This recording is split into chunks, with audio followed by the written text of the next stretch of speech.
8장 47절에서 49절에 있는 말씀입니다. 지난주부터 좀 얼굴에 뭐가 나는 것 같다 싶어서 그냥 피부과 의사를 좀 만나면 되지 않을까. 그래서 우리 이성훈 집사님을 만나서 이야기했더니 대상부진이라고 엊그제 이야기하셔서 빨리 처방을 해주시고, 또 제가 이제 예방주사를 맞고 그러니까 그렇게 심하지는 않은 것 같은데, 하여간 한 대 콱 맞은 그런 기운입니다. 그래서 하여간 한 주간 쉬면은 이제 되지 않을까 싶은데, 여러분들 계속 기도해 주시기 바랍니다. 저희 집 사람이 빨리 나가라는 사인이래요. 8장 47절에서 49절의 말씀, 짧으니까 우리 같이 한 목소리로 읽겠습니다. 하나님께 속한 자는 하나님의 말씀을 듣나니 너희가 듣지 않음은 하나님께 속하지 아니하였음이로다. 유대인들이 대답하여 이르되 우리가 너를 사마리아 사람이라 또는 귀신이 들렸다 하는 말이 옳지 아니하냐. 예수께서 대답하시되 나는 귀신 들린 것이 아니라 오직 내 아버지를 공경함이거늘 너희가 나를 무시하는도다. 기도하겠습니다. 저희가 아플 때 위로가 되시고, 또 저희가 실수하고 죄악 가운데 있을 때는 사랑으로 품으시고, 우리의 약할 때 강함 되시는 주님, 저희가 이 자리에 있습니다. 그 하나님의 은혜와 사랑에 감사하고 항상 우리를 선한 길로 인도해 주신 아버지 하나님, 이 자리에 모여서 찬양과 기도와 말씀을 통해 함께 하시는 그 주님을 다시 한번 확인하는 귀한 시간 되시게 하시고, 무엇보다도 우리에게 필요한 하나님의 말씀으로 채우셔서 기뻐하며 돌아가는 귀한 시간 되게 하여 주시옵소서. 예수님의 이름으로 기도했습니다. 아멘. 지난 화요일이죠. 2월 4일 미국 대통령의 상하원 국정연설이라고 합니다. State of the Union Address라고 그러죠. 미국 최고의 지도자들이 한자리에 모여서 대통령의 새해 국정 방향에 대해서 듣는 그런 시간입니다. 입법부의 상원, 하원 의원 전체가 모였고, 행정부의 강요들, 장관들이 다 모였고, 또 이제 사법부의 대법관들이 다 모이고, 3군 총사령관들이 다 모였습니다. 그야말로 가장 엄숙하고 품이 있는 그러한 자리인데, 눈살을 찌푸리게 하는 부끄러운 일이 일어났습니다. 연단에 등단한 대통령이 상하원 의장에게 자신의 연두 교서를 전달하고 상원 의장과 악수를 하고, 이제 하원 의장이 악수를 하려고 손을 내밀었을 때 못 본 채 하고 그냥 거절을 했습니다.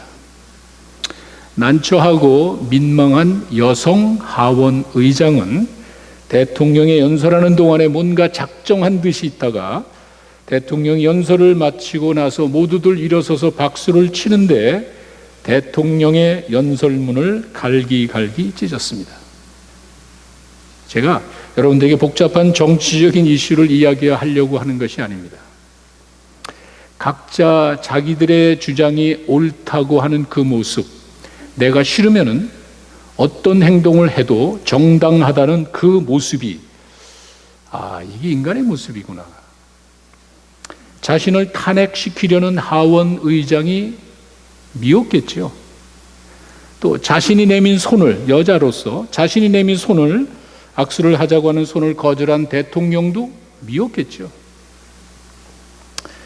그러나 그와 같은 과정을 통해서 그들이 우리에게 주는 메시지는, 내가 싫으면은 나의 행동은 어떤 것도 정당한 것이야, 내가 옳다고 생각하는 그 모습이 바로 예수님 당시에 바리새인들의 모습이었습니다. 예나 지금이나 인간의 모습은 다를 것이 없구나. 하나님의 일을 열심히 한다고 하지만 하나님의 뜻과는 전혀 무관한, 그러면서 나는 잘한다고 생각을 합니다. 이게 그들의 모습이었습니다. 예수님과 논쟁을 벌이는 그 바리새인들의 그 모습을 통해서 제가 몇 가지 생각한 게 있습니다. 여러분 이미 다 본 내용인데 5장에 가시면은 그 38년 된 병자를 고친 장면이 나오죠. 그리고 난 다음에 논쟁으로 들어갑니다. 사실 5장 10절에 38년 된 병자가 38년 동안 누웠던 그 자리를, 방석을, 이불을 들고 걸어가는 것이 잘못됐다는 거예요. 하나님의 일을 하는 사람들이 하나님이 말씀하시기를 안식일에는 일하지 말라 그랬는데 너는 38년이 됐건 어떻게 됐건 관계가 없어. 하나님께서 하지 말라는 안식일 일을 하지 말라 그랬는데 누웠던 그 자리를 38년 만에 걷고 들고 걸어간 게 잘못됐답니다. 그래서 16절에 보면은요, 그것 때문에 그 병을 고치신 예수님께 감사하는 것이 아니라 예수님을 핍박하기 시작합니다. 예수님은 병자를 고쳤고 바리새인들은 그것을 안식일에 고쳤기 때문에 하나님의 뜻에 어긋났다는 것입니다. 하나님이 그렇게 생각하실까? 우리가 하나님을 위해서 열심히 일한다고 그러고 나는 잘한다고 생각하지만 그것이 하나님과 무관할 수도 있다는 거예요. 그리고는 그것이 정당하듯이 사람들에게 내세우는 게 있습니다. 하나님 일을 열심히 하고 최선을 다한다는 사람들의 모습 가운데 그런 것들이 있습니다. 그러나 실제로는 하나님과는 관계가 없는 그러한 모습이라는 사실을 우리는 압니다. 하나님이 정말 38년 된 병자가 일어났을 때 하나님께서 내 이놈 네가 왜 안식일에 그와 같은 일을 하냐 야단을 치실까? 하나님이 잘못됐다고 화를 내실까? 그렇지는 않을 겁니다. 6장으로 가면은 더 긴 논쟁이 이어지죠. 오병이어의 사건이 일어나고 난 다음에 이 사람들이 생각하기가 바로 이 선지자예요. 그 선지자라고 자기들이 구약에서부터 예언했던 그 선지자라고 자기들이 그냥 흥분해가지고 예수님을 임금 삼으려고 했습니다. 예수님 도망갔습니다. 그리고 그 갈릴리 바다를 건너편으로 가는데 그 건너편까지 이 사람들이 쫓아왔습니다. 열정이 얼마나 대단합니까? 그 사람들이 예수님을 따르겠다고 이 한 구덩이에 있다가 바다를 건너서 그 다음날 저 건너편까지 쫓아와서 예수님 어떻게 여기까지 오셨습니까? 그 열정을 가지고 주님을 따라왔지만 주님이 이야기합니다. 그들이 예수님을 따른 것이 예수님의 말씀에 순종하기 위함이 아니라 너 먹고 배불러서 왔지? 그 사람들은 겉으로 보면 감동적으로 하나님의 일을 열심히 하는 사람이고 끝까지 주님을 쫓아갔지만 그들의 마음의 동기는 잘못됐잖아. 예수님이 그걸 보시는 거예요. 너는 지금 열심으로 나를 쫓아왔지만 내 뜻에 순종하며 내 말에 순종하며 살기 위해서 온 게 아니지. 그게 바로 6장 26절의 말씀입니다. 너희가 나를 따라온 거는 먹고 배불러서 온 거야. 그리고는 나중에 6장 35절에서 또 38절 이렇게 가시면 예수님이 내가 진정한 떡이야. 그들이 육신의 떡을 먹고 왔지만 예수님은 내가 정말 진정한 떡이야. 내가 하늘에서 내려온 생명의 떡이야.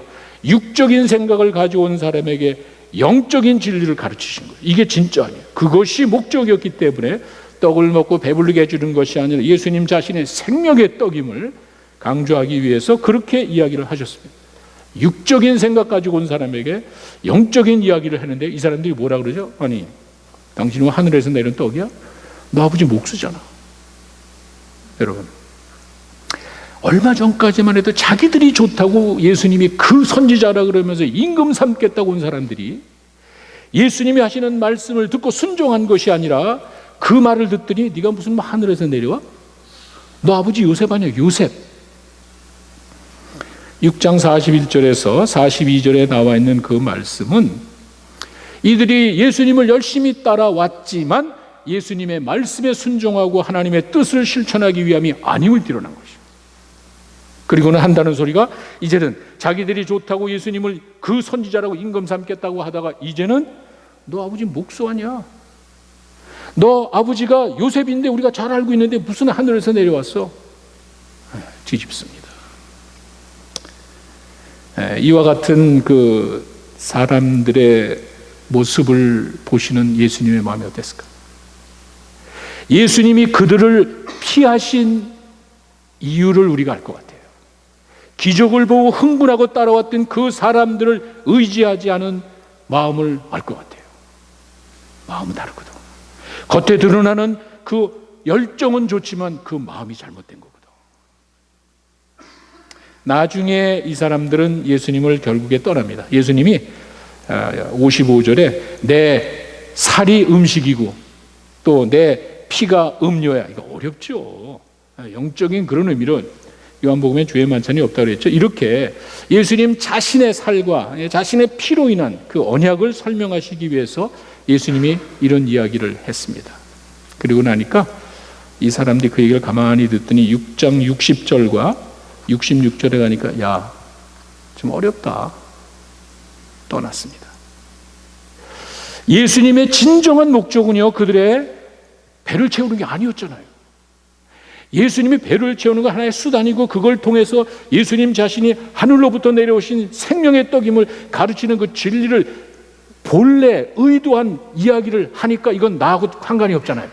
난 이거 관계도 없잖아. 나는 먹고 이거 배불러서 온 것이지 무슨 뭐 영의 무슨 생명에 이거 관심이 없잖아. 그러고 나니까 떠나잖아요. 예수님 마음이 어땠을까?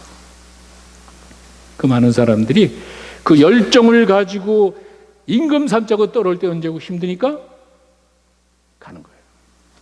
근데 재미난 것은 12제자들의 모습입니다. 저는 이때 굉장히 이모셔널했을 것 같아요. 가르치는 사람은 자기가 가르친 것을 잘 제대로 이해하고 따라올 때 그 보람이 있는데 엉뚱하게 나가면 이게 정말 굉장히 마음이 아프거든요. 근데 예수님께서 아마 허무하시고 좀 허전했을 거예요. 그 많은 사람들이 좋다고 따라올 때는 언제고 이제는 어렵다. 등을 돌리고 떠나가는 그 모습을 보고 난 다음에 제자들에게 묻습니다. 12제자에게 묻습니다. 67절에 너희도 가려느냐? 이게 사람들이 다 떠나고 예수님이 허전한 그 마음에 그래도 12제자 중에 그들에게 묻는 거야. 너희도 갈 거니? 그때 베드로가 기가 막힌 말을 합니다. 이 사람은 말은 잘하는 것 같아. 결정적인 순간에 고백은 잘해. 하여간 베드로가 딱 하는 말이 주여 영생의 말씀이 주께 있사오니 우리가 누구에게로 갑니까? 바로 그거잖아요. 예수님이 지금 영생의 말씀을 이야기하려고 하는데 이 제자들은 확실하게 깨닫잖아요. 베드로는 제대로 알고 있잖아요. 예수님이 굉장히 기뻤을 것 같아요. 막 기뻐서 막 춤을 추고 껴안고 고맙다. 역시 너희들은 다르구나. 베드로야 너 정말 고맙다. 막 그렇게 하셨을 것 같아요. 그것이 목적인데 다른 사람들은 자기 생각에 얽매여 가지고 육적인 욕심을 채우려고 자기들의 목적을 이루려고 예수님을 따라왔는데 안 될 것 같으니까 떠나잖아요. 이 제자들은 역시 다 뭐가 다르죠? 왜 다르죠? 똑같은 유대인 아닌가요? 베드로가 뭐 배운 게 있습니까? 똑같은 유대인인데 똑같은 생각을 하고 있을 때 뭐가 다르죠?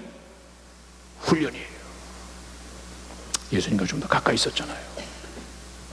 예수님의 말씀을 좀 많이 들었잖아요. 가까이서 예수님과 동행하면서 봤잖아요. 훈련이에요.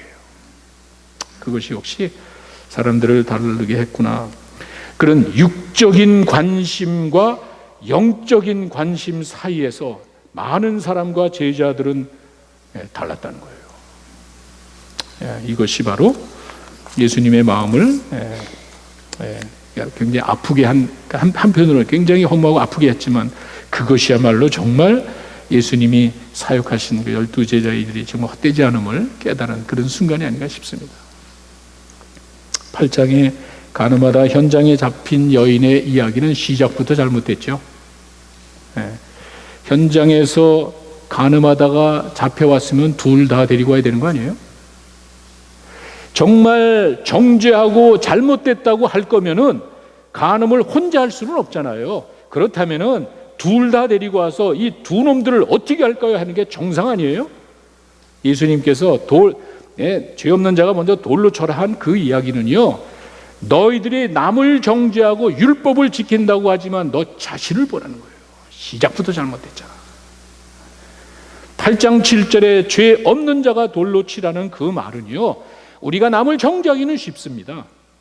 이게 딱 잘못된 것 같아. 쉽게 정죄하려는 그 마음은 내가 율법을 지킨다는 어떻게 보내서는 정말 뭐 멋지게 볼지 모르지만 율법을 지키려고 하는 네 마음이 틀려본 거야. 처음부터 잘못됐잖아. 정말 율법을 지키려면 둘 다 데리고 와서 남자 여자 다 같이 와서 정죄하고 돌로 치든지 해야지. 왜 여자만 데리고 와? 거기서부터 잘못됐잖아. 그리고 남을 정죄하는 네 자신은 어떤지 우리가 율법을 지키는 것, 하나님의 말씀을 겉으로는 화려하게 지켜 나가는 것은 보기 좋을지 모르지만 그 사람의 마음이 어떠냐 말이에요. 근데 이게 제가 몇 번 말씀드리지만 정말 힘든 것 같아요. 사람들의 마음 속에는 겉으로 드러나는 거 가지고 사람을 평가하고자 하는 것은 지울 수, 이게 뭐 잘못된 것은 아니지만 그게 전부는 아니잖아요.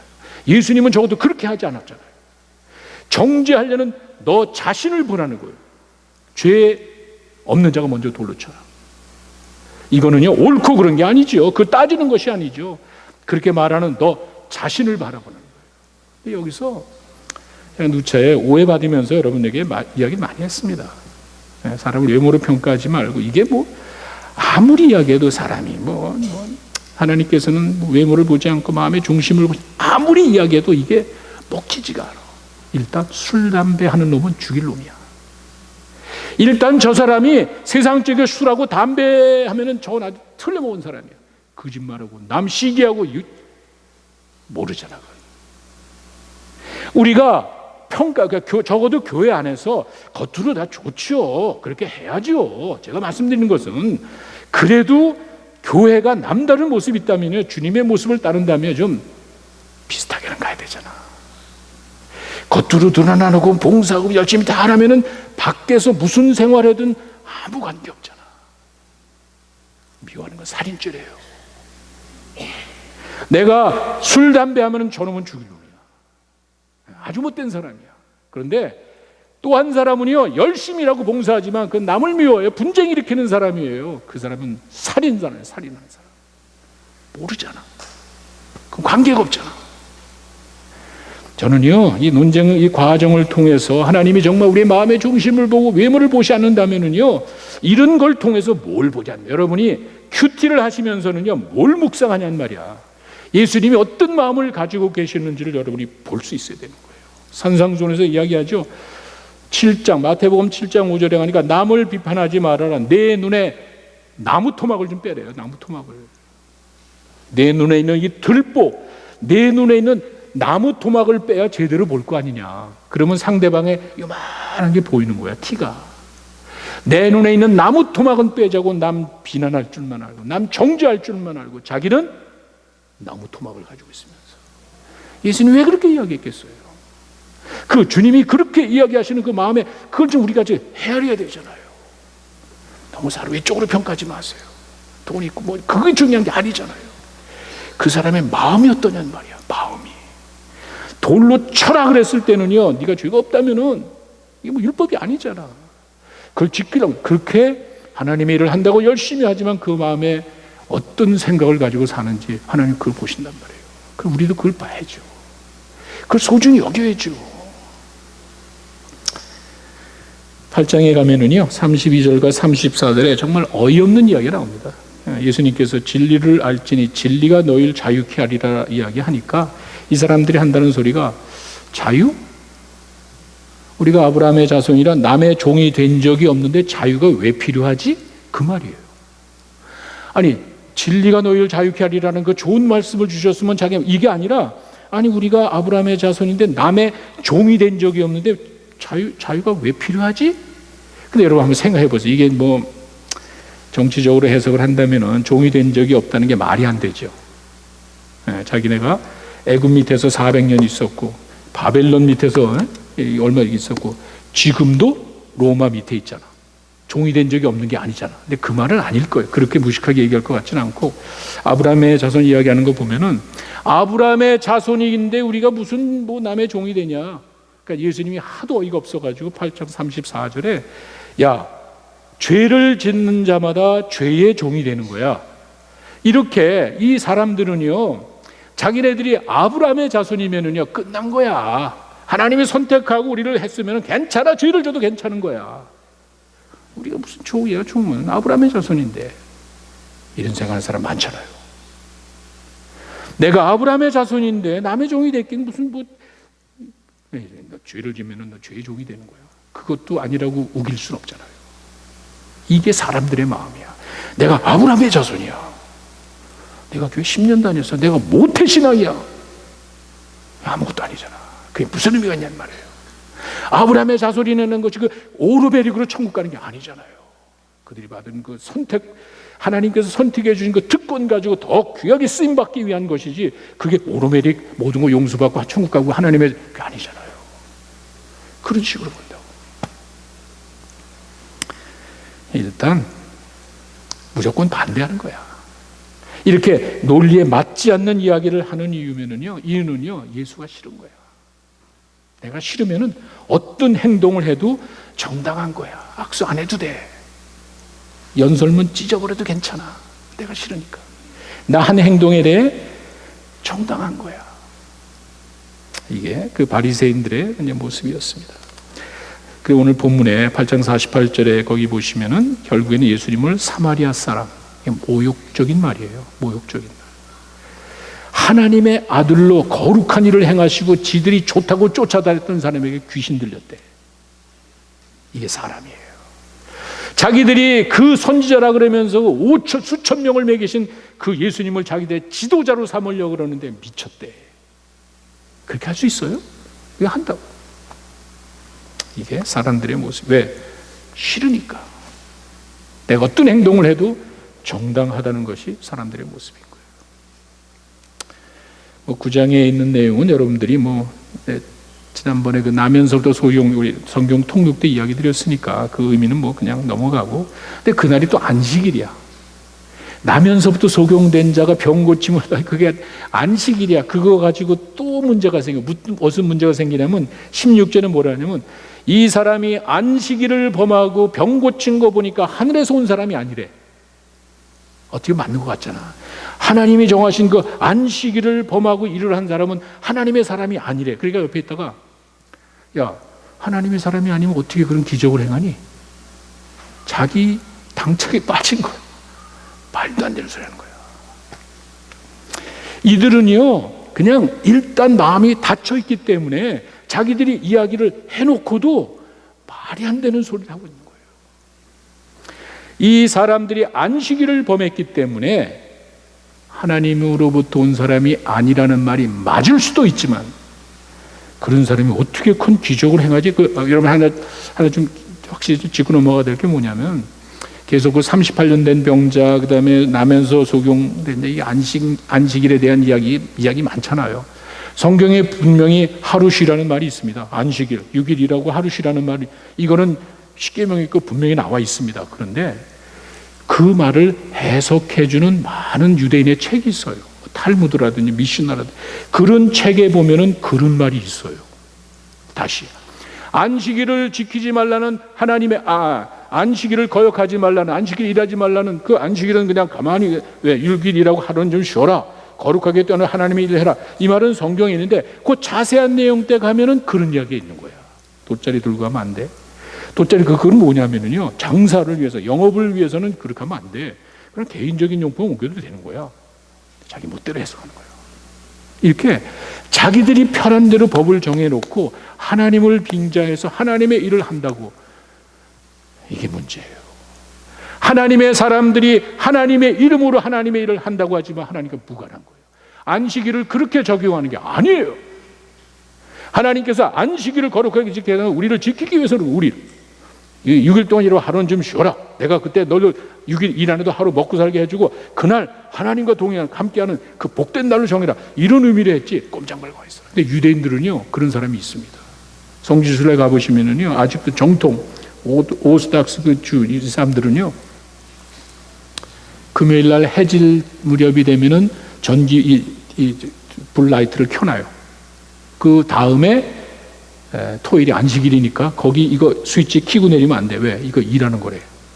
그런 사람이 있어요. 그리고 이 음식을 금요일 날 저녁에 하루 종일 막 요리를 많이 해놓고, 토요일 날 하루 종일 거 해놓고 오븐의 불을 절반 밑으로 조금 해서 불을 따뜻하게 해놔요. 왜? 식지 않게.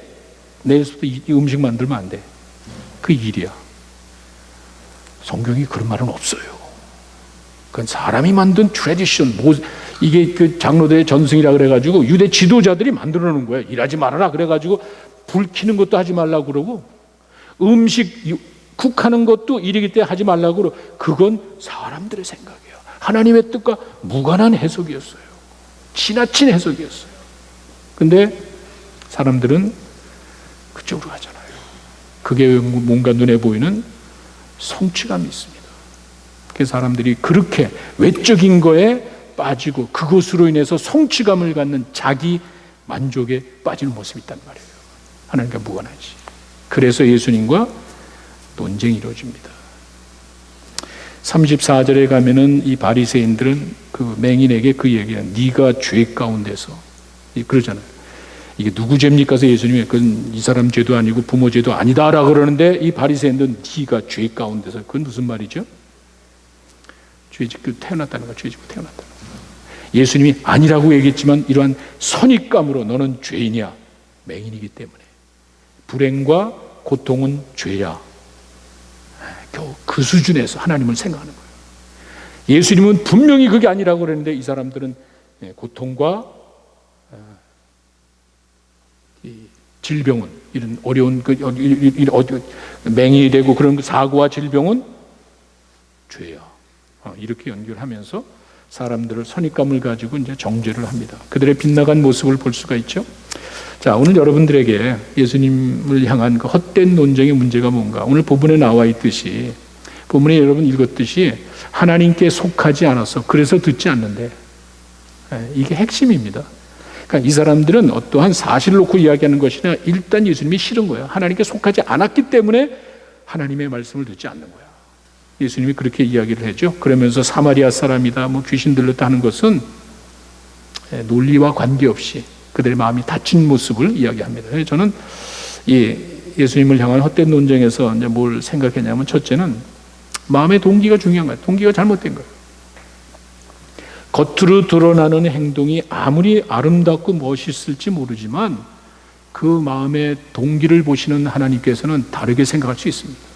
그게 아까 제가 말씀드린 요한복음 6장 26절에 예수님을 쫓아 임금 삼으려고 했는데 예수님이 도망가니까 쫓아서 바다 건너편까지 쫓아왔던 그 열정은 대단하죠.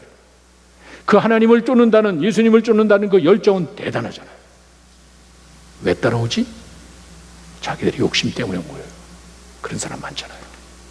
하나님의 뜻에 순종하면서 신앙생활 하기보다는 내가 가지고 있는 목적을 이루기 위해서 신앙생활 하는 사람 많잖아요. 하나님의 뜻에 순종하는 것보다는 하나님을 이용해서 나를, 내 목적을 이루려는 사람이 많잖아요. 동기가 잘못된 거예요. 동기가 문제예요. 하나님을 믿고 주님을 따른 사람들에게 특별히 조심할 것이 바로 이런 마음의 동기였습니다. 하나님의 원하시는 것을, 하나님의 뜻을 이루기보다는 하나님과 동떨어진 삶을 살면서 자기 만족에 빠지는, 조심해야 돼요. 유대인들은 정말 하나님의 선민으로서 충성되게 살아간다고 스스로 이야기하지만 하나님하고는 전혀 관계없는 삶을 살고 있잖아요. 엉뚱하게 하나님의 아들을 핍박하고 있잖아요. 한번 생각해 보세요. 이게 우리 모습이 아닌가 싶어. 사도 바울은요, 이렇게 이야기해요. 고린도후서 5장 14절에 사도 바울의 사역의 동기는 그리스도의 사랑이 나를 강권한다. 이게 사도 바울이 가지고 있는 사역의 동기였습니다. 내가 사는 것이 그리스도니 죽는 것도 유익하다라고 하는 그 사도 바울의 마음 속에는 주님의 사랑 때문이지 자기 자신을 내세우고자 하는 마음이 하나도 없었어요. 이것이 사도 바울의 마음이었어요.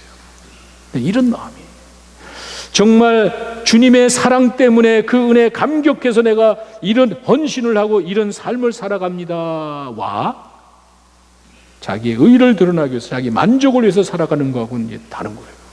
너무 많은 것 같아요. 동기가 잘못됐을 때 주의 몸된 교회와 주님이 어려움을 당할 수가 있습니다. 바리새인들은 열심히 주님을 위해, 하나님을 위해 살아간다고 했지만 동기가 잘못되니까 결국에 하나님을 방해하지 않습니까?